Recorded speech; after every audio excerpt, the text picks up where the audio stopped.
the more of us who are in menopause kind of speak up and give a positive role model so that the stigma goes, right? Because there's this stigma that menopause is about being old, for women, which is like just terrible for women because of the way society is. I would say the way the patriarchy does not value older women. But think of how many amazing, dynamic, fantastic women there are out there in their 50s and beyond. It's not something to be afraid of. Welcome back to the Essentially You podcast, all about reinventing your health with safer, cheaper, more effective natural solutions and powerful lifestyle changes so that you become the CEO of your health. I am your host, Dr. Marisa Snyder. Today, we are tackling a subject that I have been dying to share since I started the podcast earlier this year, and that is what is really going on with your hormones in your 40s, and most importantly, how progesterone can help. Now, I invited a very special guest to talk about this topic. Her name is Lara Briden. She's a fellow hormone warrior and the best-selling author of the Period Repair Manual. Now, I invited Lara to come onto the Essentially You podcast to talk honestly about what is really going on during perimenopause and what we can do to manage this decade-long transition with grace and ease. Now, she's going to also be sharing her secret superpower that we all are going to want to leverage. But before I dive into this important topic, I want to quickly share the hormone revolution that I am leading right now with 28 other brilliant hormone and women's health experts. Earlier this year, while I was working on my upcoming book, The Essential Oil Hormone Solution, I was inspired to bring together an amazing group of women to educate on the benefits of essential oils, lifestyle, self-care, and nutrition and how they play a role in women's hormone health. And the Essential Oil Hormone Summit was created. So whether you are already using oils and you are ready to unlock the power of hormone balancing, or you're new to oils and ready to really understand how they work, or you're struggling with your hormones, ready to get your body back on track, or you're even potentially leading a movement and you want to give your tribe, your community, the best tools, then this event is for you. The Essential Oil Hormone Summit, which is happening right now, was created to raise awareness about women's hormone health and to raise money for an organization that I feel deeply connected to, and that is Days for Girls. Now, when I decided to create the summit, it wasn't just about giving you the most up-to-date information on how essential oils can be used to balance your hormones. It was about making a difference in the lives of women all over the world, especially in developing countries. Because it's my mission to help women everywhere be the CEO of their healthcare. And this means always having solutions that work for you at your fingertips and never letting a health challenge stopping you from living your best life. Now, while in practice, as many of you know, I had very serious hormone issues, and they threatened to end my career as a doctor.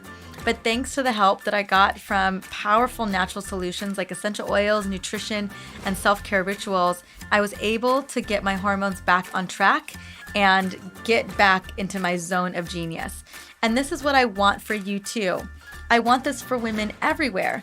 So when you sign up for this incredible free event that is going on as we speak, and you even decide to purchase the library of all of these incredible talks, along with all of the incredible bonuses, you are making a contribution to Days for Girls to ensure that girls all over the world don't have to miss school due to inadequate period supplies. Because by giving girls the education and the tools that they need to be able to go to school and manage their period, we're ensuring another generation doesn't have to be held hostage by her hormones and the normal functioning of her body. Because to me, when over 125 million girls around the world are missing school and missing work because they don't have adequate period and menstrual supplies, that just breaks my heart, especially when they are ridiculed and treated terribly because of their period. For me, this is a human dignity and a human rights concern, and that is why we are raising money for this beautiful cause. So will you join me in making a difference for yourself and for women everywhere?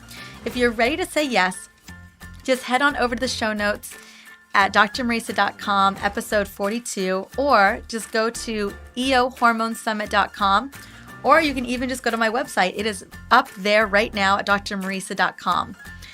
Those are all the places that you can go and get registered. And like I said, you want to do it soon because the event is happening now. Let's get back to our interview. So before Laura comes out to share her insight on perimenopause and how to deal with the symptoms that can be associated with this transition, I want to quickly sing her praises. Lara Briden is a naturopathic doctor and the period revolutionary, leading the change to better periods. Informed by strong science and more than 20 years with patients, Lara is a passionate communicator about women's health and alternatives to hormonal birth control.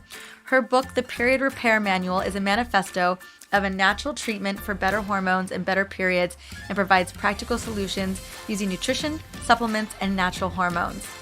Now it's in its second edition. The book has been an underground sensation and has worked quietly to change the lives of tens of thousands of women.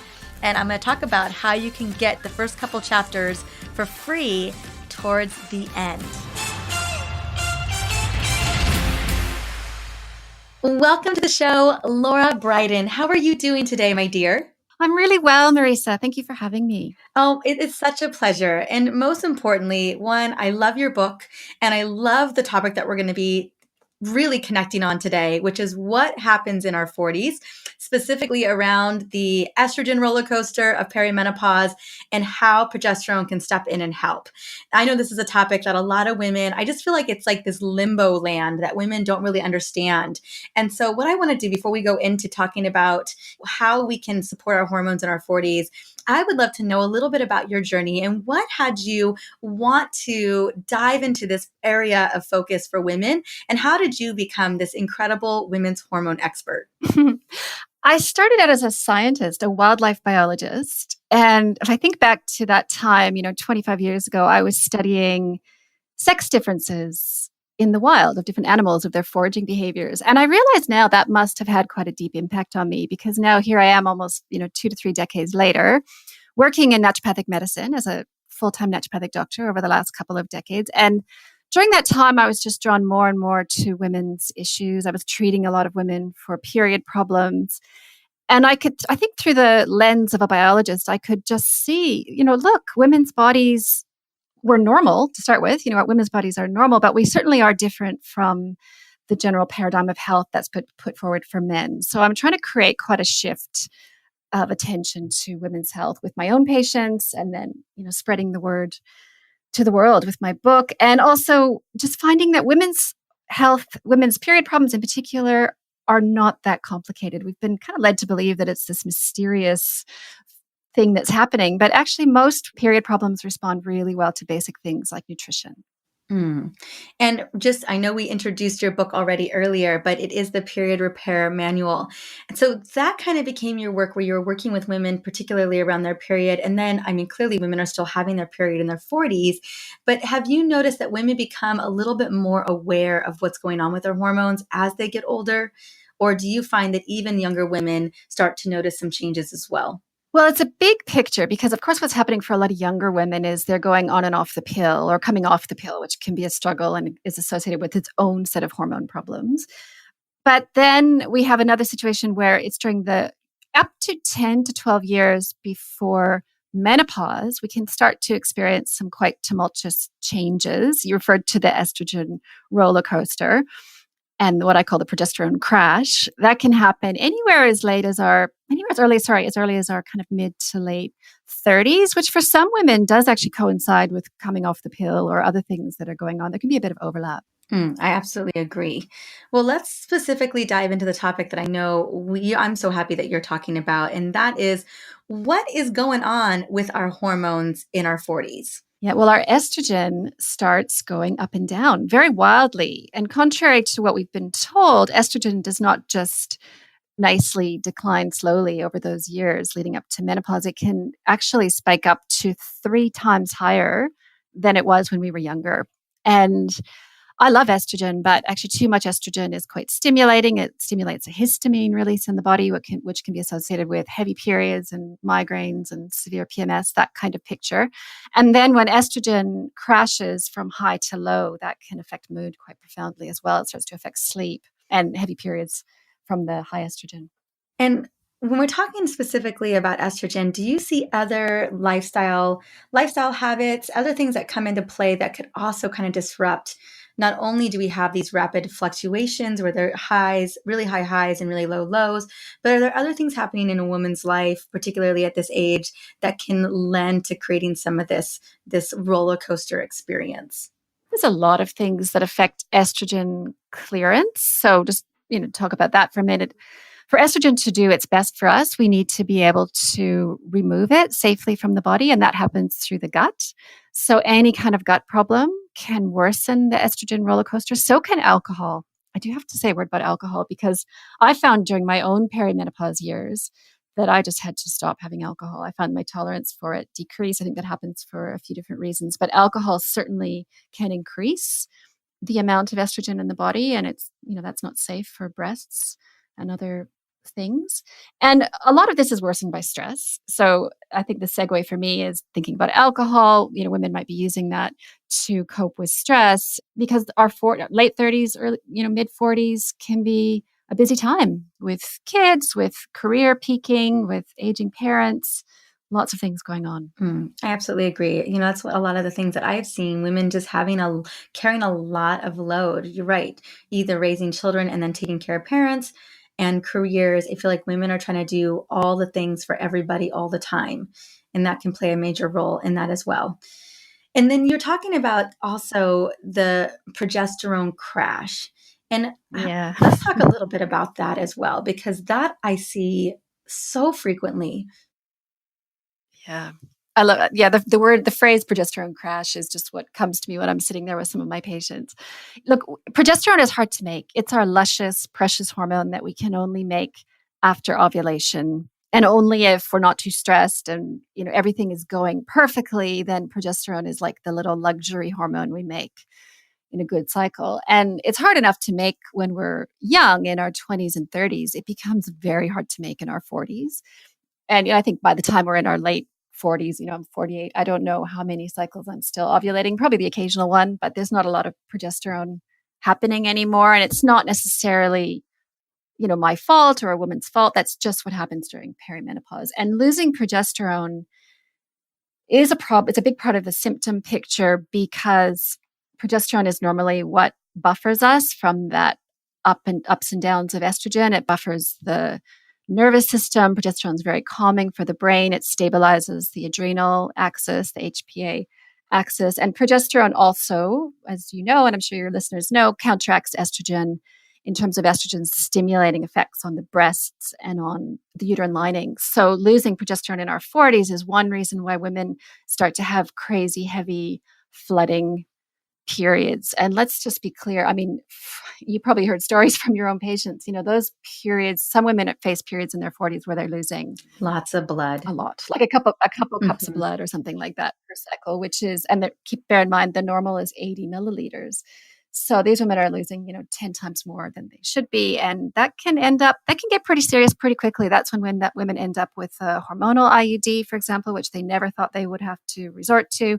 They end up with surgical procedures. They might even end up having their uterus removed. Back when I started practicing in the 90s, most of my patients in their kind of late 40s, 50s had their uterus removed for various reasons. They don't do that anymore so much, thank goodness.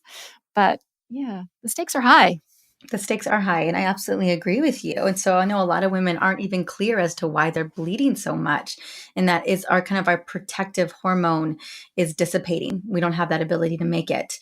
So let's talk a little bit about, now that we recognize that buffer is such an important part, having progesterone, at least easing us through this transition, because at the end of the day, when we're living in these fast-paced worlds here, me in the US or in other places around the world, I don't see women's, not that their lifestyle shouldn't shift, but sometimes a lot of that lifestyle, depending on their workload or their family load, some of that just can't shift. So what can we do about this when we do have a decline of progesterone? And I think what you're saying when you say progesterone crash is that they probably just look exhausted when they come into the office.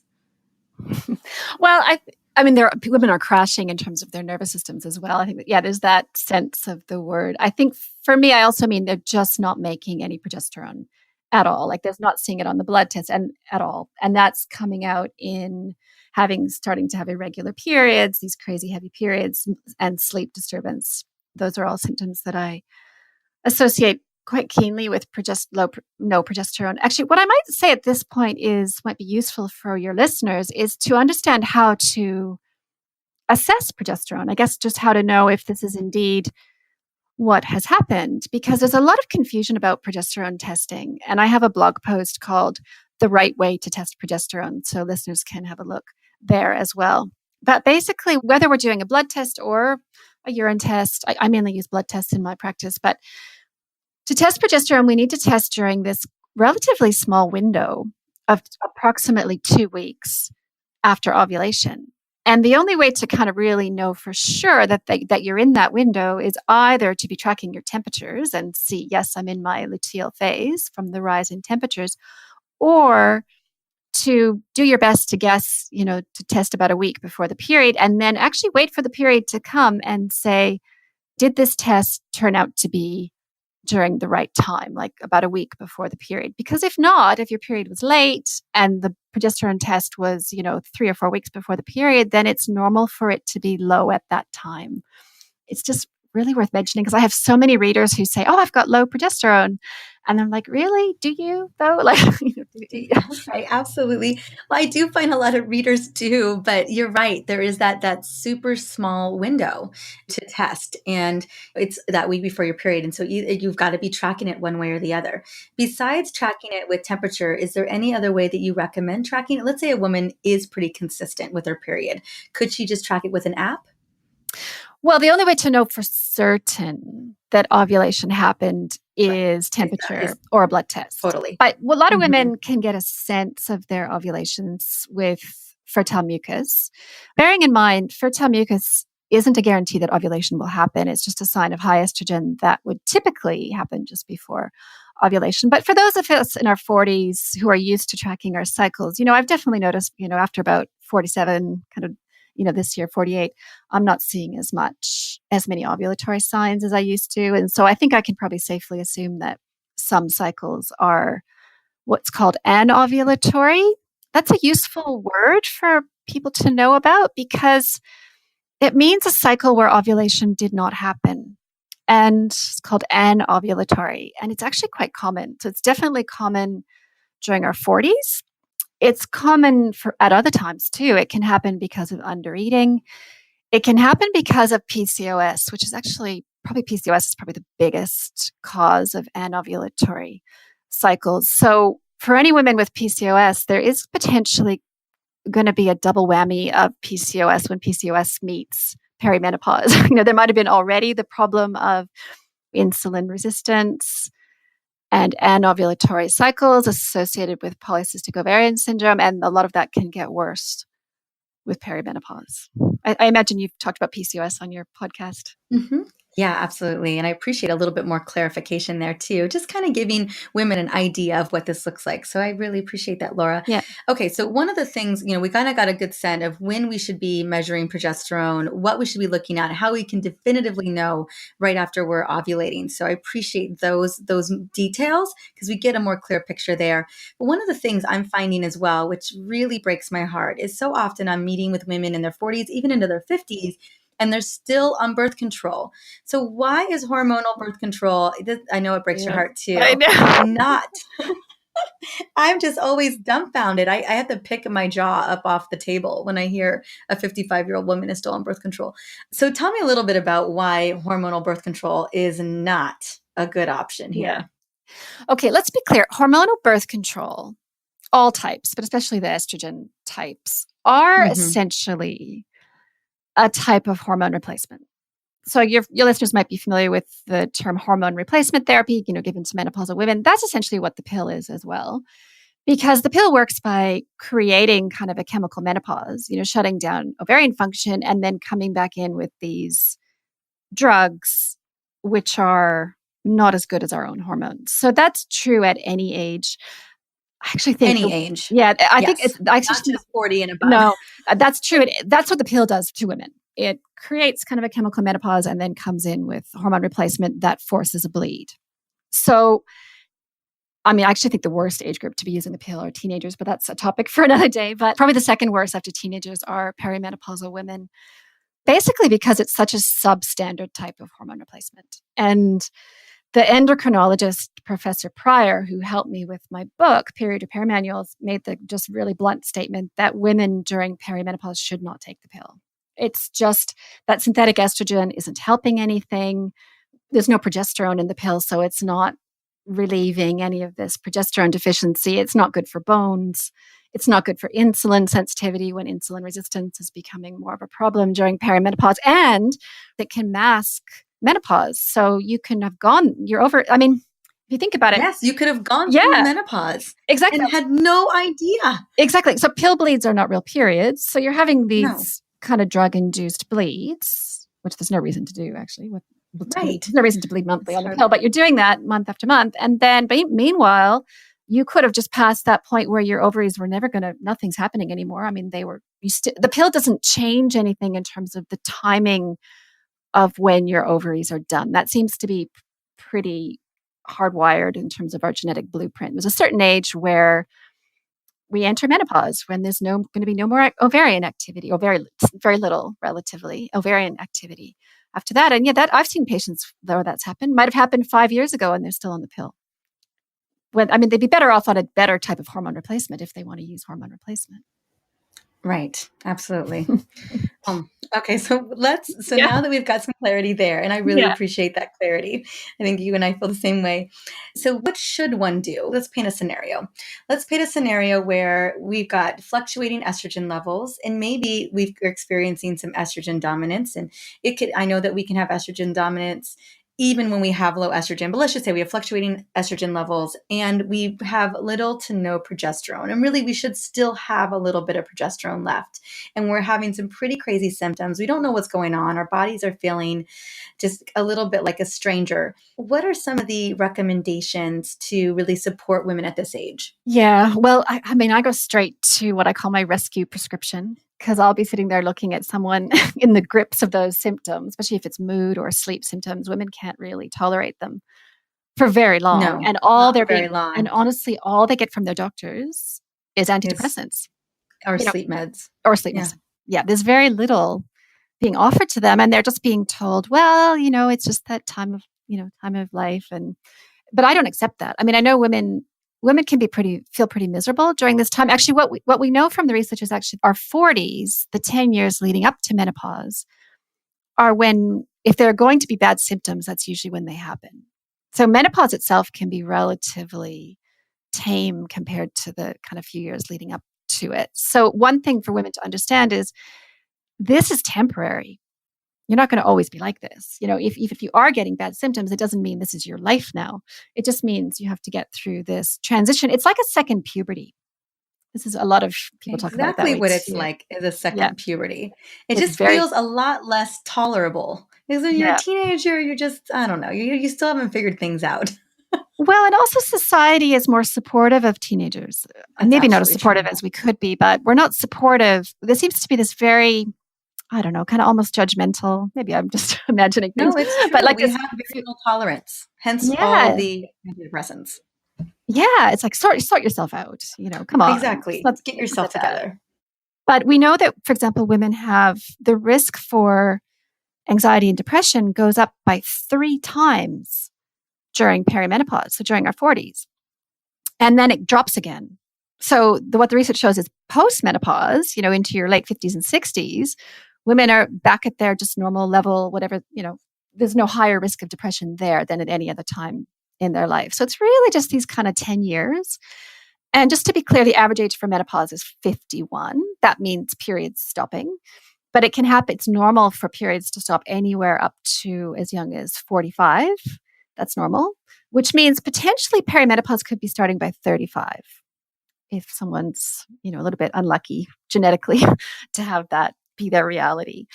And so in terms of what do I do? Look, I look at them. I go to what I call my rescue prescription. The first thing is magnesium. It's very boring, but it actually really helps. And I use a magnesium formula made with glycine. So I like magnesium glycinate because glycine itself. It's the amino acid that the magnesium is joined to. And glycine has a calming effect on the body. It also aids with estrogen detoxification. So, it's just kind of a win-win. And then I It's use many wins, yeah, right? I use a formula that also has the amino acid taurine, which also has a calming effect on the brain, kind of similar to glycine. Also helps with estrogen detoxification. I have this magnesium powder I can get access in Australia for my patients with those three things and a few activated B vitamins. And I would say of the very symptomatic patients that I treat, about 50% of the time, that's all they need. Plus, of course, what we mentioned before, just a bit more self-care, realizing this isn't going to last forever. They just need to maybe curtail their work hours, put some boundaries around sleep, make time for themselves, time for exercise, all those good things, which I know you probably talk about with your other guests. You know what? It wasn't, so funny saying boring. I wouldn't say boring, but you know what? That feels so simple and so doable. That feels so manageable. And I think that's what really women, nothing like to have a protocol where they're just like, oh my gosh, that just feels overwhelming. Like one more thing I got to chalk to my list. Okay, so we got 50% covered, but we still got 50% who aren't. Yeah. And they have the 50% who they might, honestly, everyone feels a little bit better on magnesium. Oh, absolutely. So there's at least a benefit. I mean, oftentimes we're magnesium deficient, and magnesium is even great for energy too. I mean, there's so many wonderful benefits there. So no matter what, it's moving the needle in a positive way. Yeah. But there are definitely going to be some think, well, that's great. I feel a little bit better, but I'm still not sleeping, but I'm still bleeding through my clothes, or I've got this terrible PMS that I just want to just kill somebody, kill someone. Yeah. So, I get women saying things like that. Oh, I've said it. Yeah. I mean, I think obviously you do have these kind of dramatic, violent thoughts, which are quite scary. I know, but if it makes people feel better to know that it's actually quite common. And none of my patients have acted on it. So that's good to know. That I know of. That I know of. So then I'll look at, I will just mention natural progesterone. I mean, this is a bioidentical hormone. I don't think it's the cure-all for every single period problem out there, but there is a group of women for whom it can be helpful, and that group is perimenopause because of this progesterone crash. So, it's available as cream, or you can get a capsule. The prescription item is called Prometrium. That's natural progesterone. And I'll say again, that's very, very different from the progestin drugs, which are in hormonal birth control drugs such as levonorgestrel and drospirenone that are not progesterone. In fact, one of the most common progestins used in the hormonal IUD and many types of pills is levonorgestrel. It's actually more similar structurally to testosterone than it is to progesterone, but it's not even like testosterone either. It's just its own animal. It's its own synthetic animal. Yeah, and it causes hair loss and depression. And anyway, that's a whole other.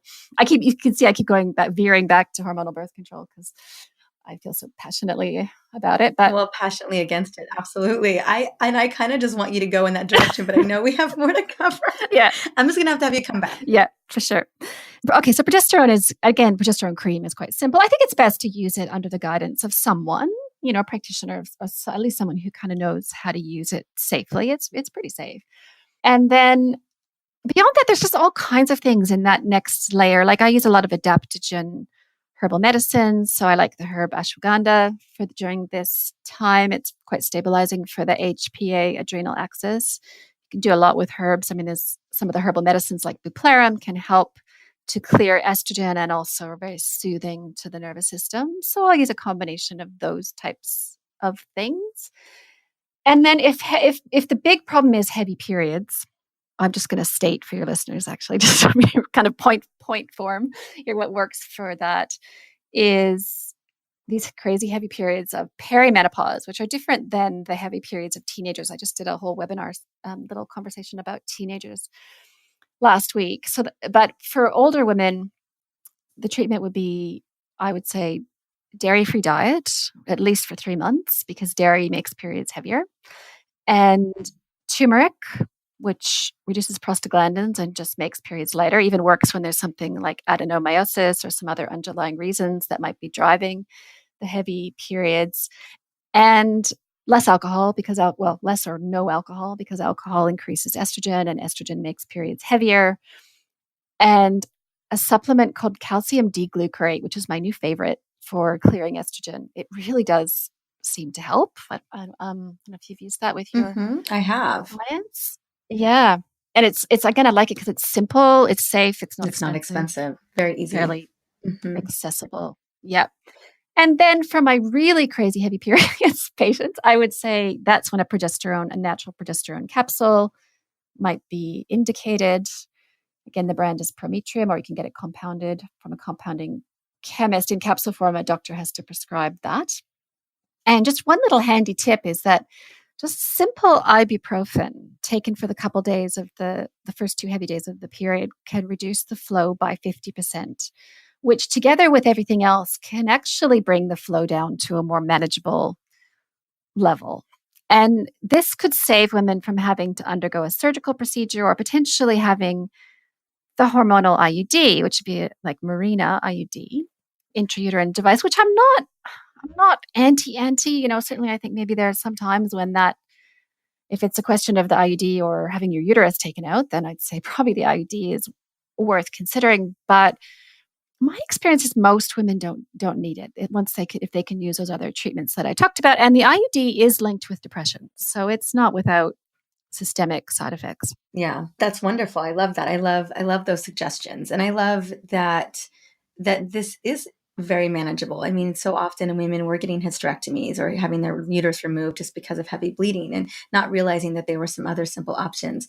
I wanted to steer back. We were talking about the HPA axis. And would you talk a little bit about using adaptogens for that and where in those situations? So just with women who are you're seeing are dealing with chronic stress or chronic sleep disturbances or mood disturbances, is that usually when the adaptogens are coming into play for you?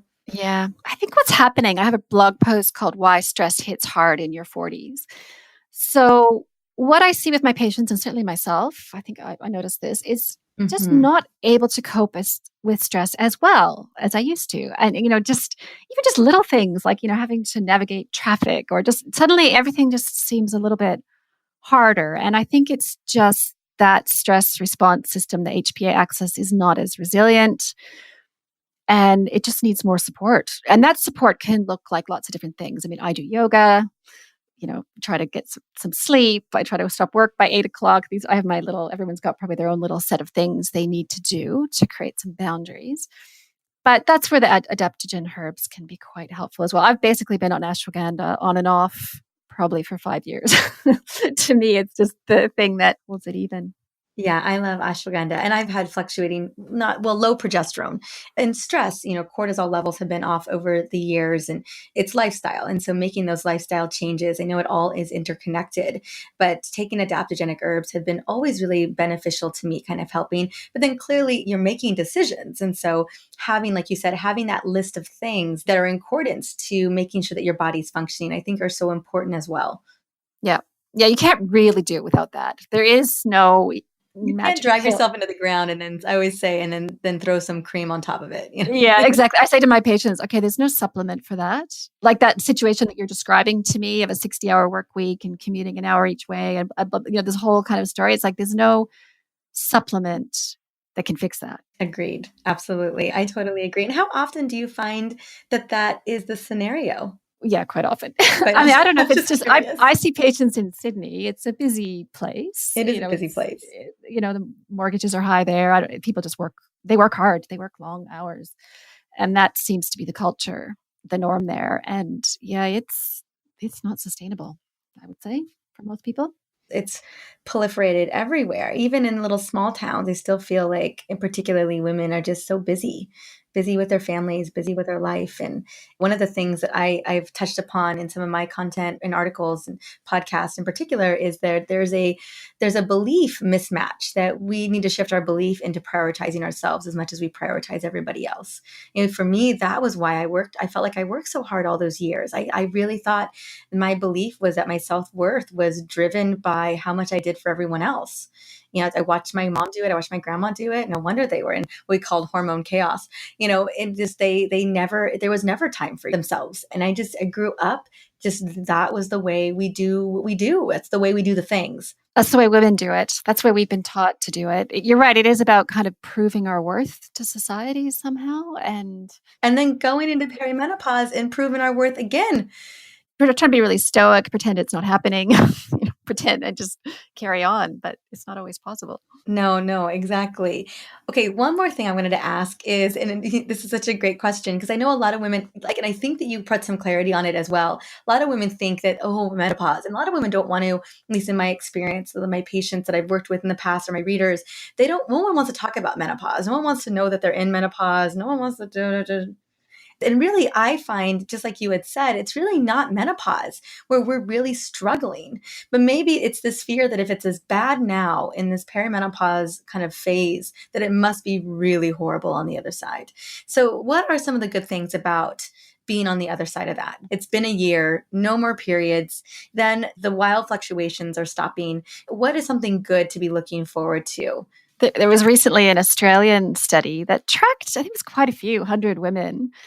Maybe it was into the thousands of women post-menopause. And the general consensus was that most women report feeling pretty fantastic. Their health, their mood kind of stabilizes. Maybe, they move into an easier time with their work. I do get that a lot from my patients. I've certainly talked to women in their late 50s, 60s who are just pretty happy. Yeah, and they almost seem to have blocked out the memory of the hard years in their late 40s, early 50s. And if it's like blocking out childbirth or something, you just forget that any of that. Just forget it happened. So Professor Pryor has a quote. She said, "Women need to know that the tumultuous time of perimenopause is followed by the nice phase of your life called menopause." And she refers to menopause as all the decades after our periods stop. And that's, for most of us, that's 1/3 of our lives. If you think about it, that's a big chunk of a lifetime to be spent during those postmenopause years. So we don't need to be afraid of it. I'm not afraid of it. I think that sometimes there are some other treatments required during menopause itself. We can touch on this briefly, but overall, I think it can be quite a relatively easy time in terms of health. And I think one of the things that might change this conversation is the more of us who are in menopause kind of speak up and give a positive role model so that the stigma goes, right? Because there's this stigma that menopause is about being old, for women, which is like just terrible for women because of the way society is. I would say the way the patriarchy does not value older women. But think of how many amazing, dynamic, fantastic women there are out there in their 50s and beyond. It's not something to be afraid of. I absolutely agree. Oh, wow. I have just so enjoyed this conversation. Anything else? I mean, you just gave some great inspiration, but I have one more question for you, my dear. And that is, in living your life, being a doctor, serving a lot of women, taking care of your family, being an amazing woman yourself, what is one thing, one daily habit or natural solution that you do every single day that you feel really moves the needle for you or nourishes your body? For me personally, it's walking. I'm an avid walker. I do, like, my favorite holiday is a walking holiday where I just walk solidly for 3 days. So that gives you some perspective of how much I love it. But yeah, I walk every day. I just, before I came in and rushed to my computer to talk to you, I just went out for a 45-minute walk. So it's just an easy way to get some sun, some fresh air, ozone, move the body. Is it just kind of free thinking? Do you set intention, or are you listening to a podcast? What are you listening to? What are you doing when you're walking? I listen to music. Oh, I've got some nice. little walking playlists that I just, yeah, for me, it's kind of meditative, but with music. Mhm. I love it. And I love music. I'm a big hiker, so I hear you. And I did a walk today too, because I wasn't going to get a chance to hike. It's just that kind of day. Well, my dear, it was such a pleasure. And you have a wonderful freebie. So tell me about the freebie that you got, like this wonderful gift you're giving us. And then, girl, where can we find you? Because you did mention some blogs. And so we want to make sure that we can go and check you out. Yeah. So my freebie is a download of the first 2 chapters of my book, a free PDF.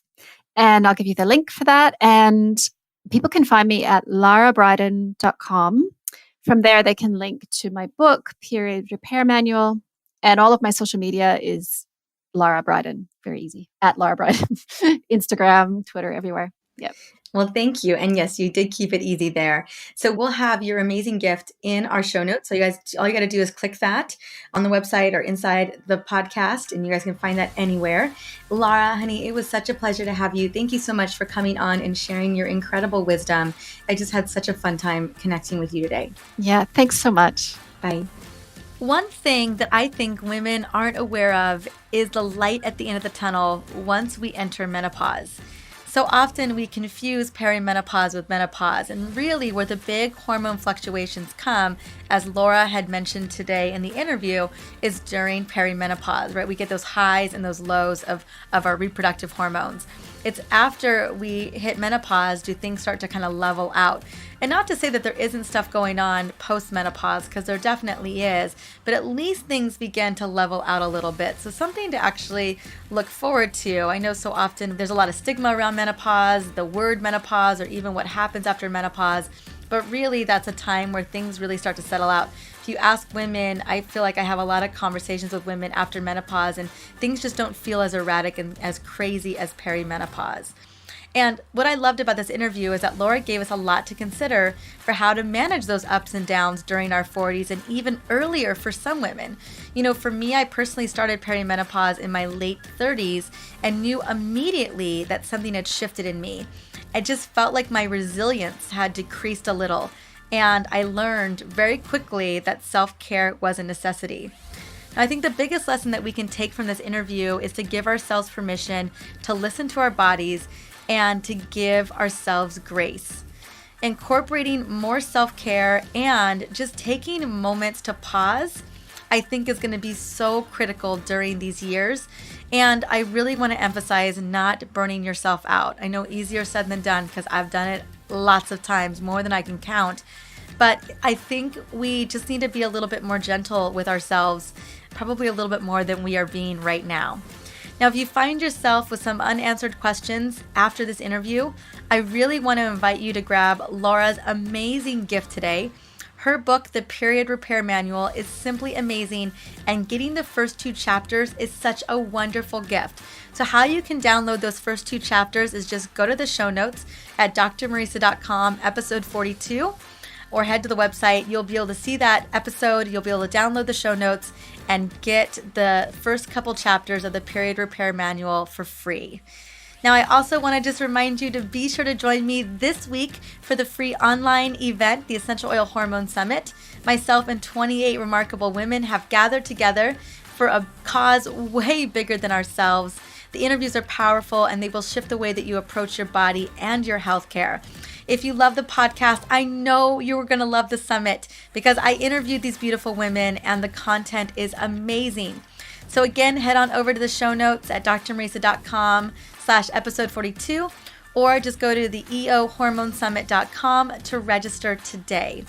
Well, thank you so much for stopping by and listening in to the Essentially You podcast. The upcoming episode features a brilliant light.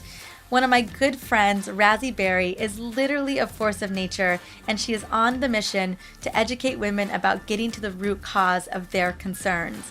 Our conversation dives into the connection between relationships and hormones, because yes, there is a connection there, so you're not going to want to miss this episode.